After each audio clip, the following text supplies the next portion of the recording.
So here are some particular trends which the Gartner report emphasizes. Bring your own everything, which is more usually known as bring your own device, so that business employees use their own smartphone or their own tablet because they all have it, so you don't have to have special business devices.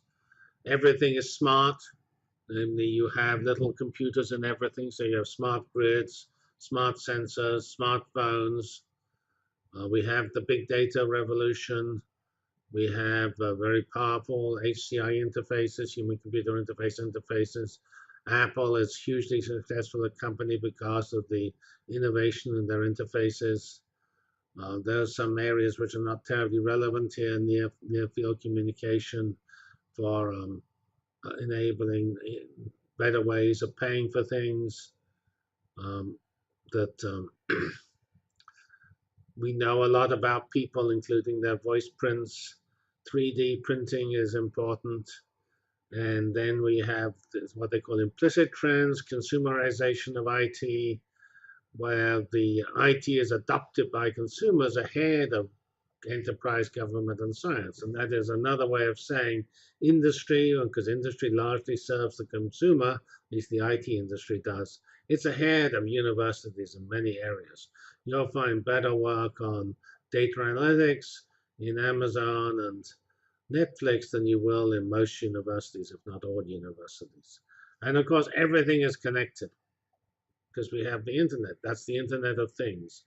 The world is a set of things sitting on the internet, communicating with each other, or maybe communicating largely with clouds, where clouds actually collect together the world's data and information and knowledge and wisdom.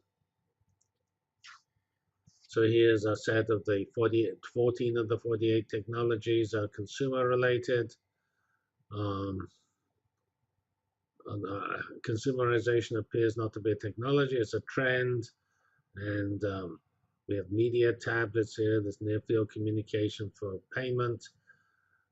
Virtual worlds are they've been tried to come along for a long time. I remember at the end, nearly around 2000, VMRL and other things are meant to revolutionize the world, and they failed because the internet and the computers were not powerful enough to support them. But now virtual worlds are more, at least technically possible. Whether they prove to be adopted by lots of people, we'll have to see. Here we have understanding data, activity streams. That's basically big data, set of events where you just record everything. The broader concept of big data, again, event processing, complex events, cloud sourcing, where you get a group of people together to make decisions. The analytics is done in memory rather than setting things in disk. It's faster in memory. We're doing we're analyzing social data, we're making predictions, and we're analyzing text. So this is all big data related technologies or applications. We have connecting things together, Internet of Things, machine-to-machine communication services. In this model, where we build software as a service, we need to connect these services together, and that's done by machines accessing machines. So when you normally think of services as having a client-facing interface, but that same interface has much to do with machines interacting with that service as well as people. Because when you string a whole bunch of services together, it's only the last service which connects to a person, or the other ones connect to other services.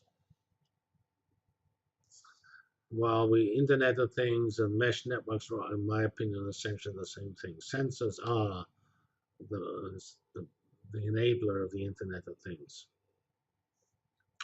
So we have a lot of AI issues. The fact that we can now take all, actually is all connected to big data, because we have enough data, we can actually make better conclusions than we did in the past.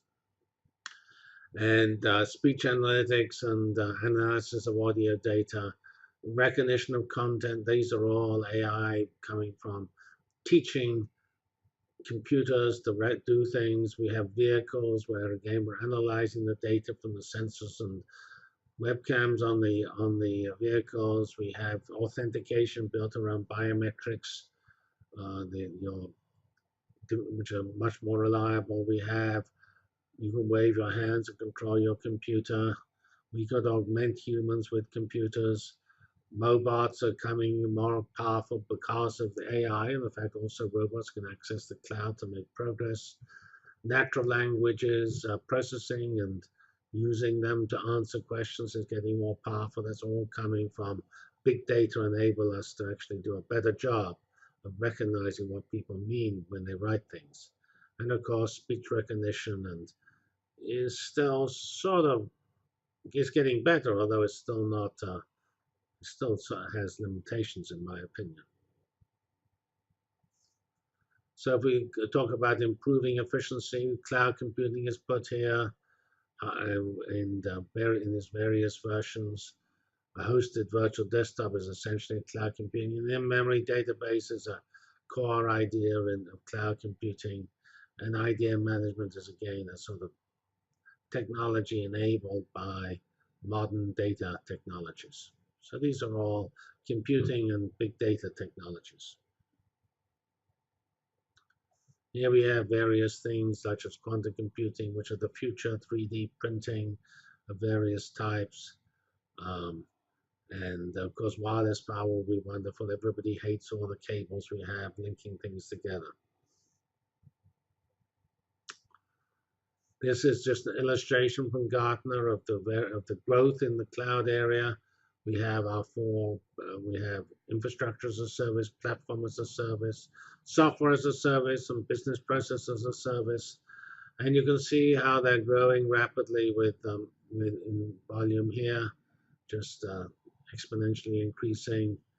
And here's the actual increase as a function of year, and you can see that infrastructure service is highest. That's maybe slightly surprising because it's the simplest at 41.7% compound annual growth rate. Platform as a service is only 26.6%, and actually the highest level, software as a service, which you might have expected to be the biggest because it's really the crunch point, because all of this other stuff is only important if you actually deliver software as a service. That's 17.4%. And here we have business process as a service. It is relatively similar to software as a service. So it's a particular software as a service product.